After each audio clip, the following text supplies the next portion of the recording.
Rick Wilson is a former and veteran Republican strategist, a co-founder of the Lincoln Project, one of the no-Trump Republicans. And I just wanted to run by for you his perspective on Donald Trump's run for the White House.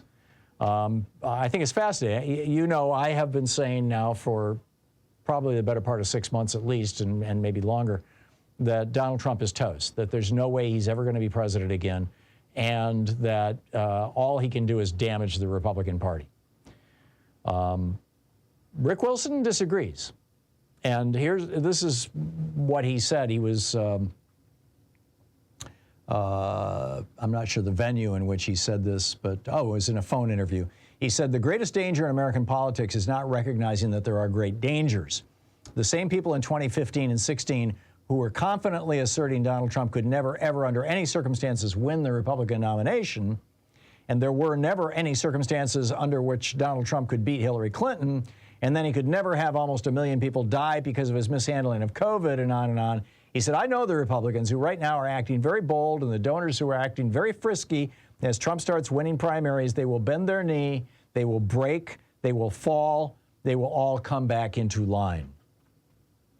And he's talking about, you know, even in the face of, you've got senior Republicans criticizing Trump losing elections.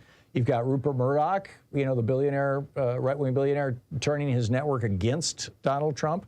You've got big money donors like Ken Griffin and Stephen Schwartzman deserting Donald Trump.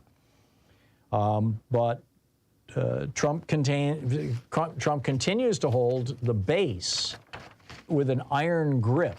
And this is what Rick Wilson is pointing out. He says he controls a quarter at the minimum of the Republican base, even if it's just 15%. If he goes into Iowa, New Hampshire, and South Carolina and wins primaries because he has 15% going on, that's the ballgame. It's over. It's done. Everything else, it's all over but the crying.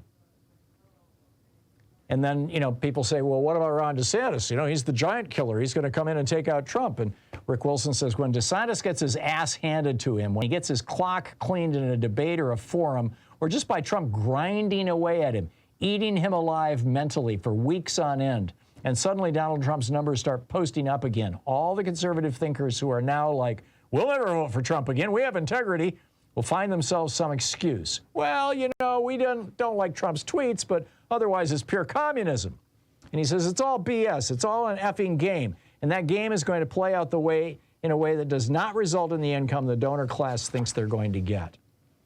He says, has Ron DeSantis been to the rodeo? Has he been there in the fight? Has he actually picked up a full campaign of the brutality and the cruelty that Donald Trump will level against him? He has not. It's like he's walked onto the field, onto third base, and thought he hit a grand slam home run. It's easy for Republicans to win Florida. It's how it's supposed to be. We built it that way. Even Trump, in a weakened state, still has an innate feral sense of cruelty and cunning that Ron DeSantis does not have. How does Trump know that Ron DeSantis does not have that? He watched the debate. That would be the gubernatorial debate. Now, I have a lot of respect for Rick Wilson.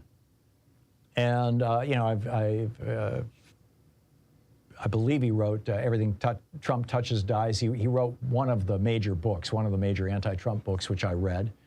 And I think he's absolutely right that DeSantis, that everybody is underestimating Trump's cruelty and his tenacity.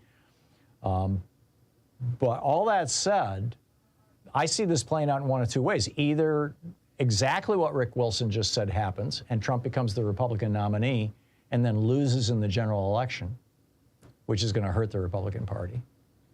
Or Trump gets wiped out in the primary and you get some other candidate. And basically what I'm seeing for the Republicans is if they want a war hawk with a good pedigree, they pick Liz Cheney.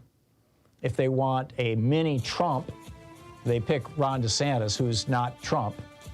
And, you know, if they just want to go completely nuts, they pick one of the other, you know, basically Republican whack jobs out there who are going to be running, you know, the Ted Cruzes of the world, who just literally don't have a chance, never did, never will. So we'll see how this shakes out. And I'd love to hear your thoughts on it, too.